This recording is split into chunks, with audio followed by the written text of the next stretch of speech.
En este capítulo Dios invita a Jacob a ir a Betel. Le dice en el verso 1, levántate, sube a Betel y quédate allí. Haz allí un altar al Dios que se te apareció cuando huías de tu hermano Esaú. Dios siempre nos invita a estar con Él. Recordemos que Jacob había salido de Harán, de casa de su tío, camino a Hebrón, donde vivía su padre, y aún pues no había llegado. Para llegar a Hebrón debía pasar por Siquem, por Betel y por Belén. En Siquem, como ya nos dimos cuenta, ahí se estableció un tiempo, probablemente más de lo que Dios quería. Y a causa de eso sus hijos se metieron en dificultades y su hija fue deshonrada también. Ahora vemos que Dios mismo le pide avanzar. Dios quiere que no nos estanquemos. Él desea que avancemos. No debemos patinar en este mundo. Betel era el lugar considerado como la casa de Dios para Jacob y debía avanzar hacia ahí. Y sin embargo, Jacob no avanzaba, no quería llegar a Betel. No entendemos por qué motivo le costó a él llegar a Betel. Quizás le traía pavor, temor, no sabemos, no entendemos, o simple y sencillamente, pues la ciudad siempre gusta. Siquem era un lugar agradable para vivir, pero era importante llegar a ese lugar santo, llegar a Betel y construir un altar y adorar a Dios. Ahora dice el versículo 2 y 3 que Jacob le dice a su familia: quiten los dioses ajenos que hay entre ustedes, límpiense y muden sus vestidos, quítense también, dice, sus aretes, sus brazaletes, levantémonos y subamos a Betel. Acá vemos que Jacob ordena a su familia a despojarse de los dioses ajenos y a santificarse antes de llegar a Betel. Veamos que la familia escogida, la familia santa, la familia del pacto tenía dioses extraños y tenían zarcillos en sus orejas. Esto nos enseña que antes de subir a la casa de Dios hay que limpiarse. Antes de llegar a su templo debemos purificarnos, debemos santificarnos, debemos quitar los dioses ajenos. Dios no puede bendecirnos mientras estemos aguardando elementos que impiden o interrumpen nuestra relación con Él y eviten la bendición que desea impartirnos. El verso 5 dice que cuando ellos salieron, el terror de Dios cayó sobre las ciudades de sus alrededores y no persiguieron a los hijos de Jacob. Recordemos que a causa de la destrucción de los siquemitas, Jacob se hizo odioso a las otras ciudades y temía que lo destruyeran. Pero ahora que iban a Betel, Dios mismo se encargó de protegerlos y cuidarlos en el camino. Los enemigos no pueden tocar a los hijos de Dios mientras están caminando con Jesús camino a su casa. Dice Matthew Henry, el camino del deber es un camino seguro. Mientras hubo pecado en casa de Jacob, dice él, tuvo Jacob miedo de sus vecinos, pero ahora que habían quitado los dioses ajenos y marchaban todos juntos a Betel, ahora los vecinos tenían miedo de Jacob. Allá en Betel Dios le dijo: tu nombre es Jacob, pero ya no te llamarás Jacob. Ya Dios le había cambiado el nombre, pero ahora le repite la misma promesa. Y le dice: tu nombre será Israel. En el verso 10 encontramos esta parte. Es decir, le dice: estás llegando a un punto, Jacob, donde ya no eres Jacob, ya no eres un mentiroso, ya no eres un suplantador. Ahora tú eres un vencedor, eres Israel.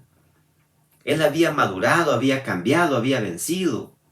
Además, el cambio de nombre era una invitación a olvidarse del pasado y mirar ahora hacia el futuro. Dios le dice: yo soy el Dios omnipotente, crece, multiplícate. Una nación y un conjunto de naciones saldrán de ti, reyes saldrán de tus entrañas. La tierra que he dado a Abraham y a Isaac te la daré a ti y a tu descendencia después de ti. O sea, queridos hermanos y amigos, Dios es así.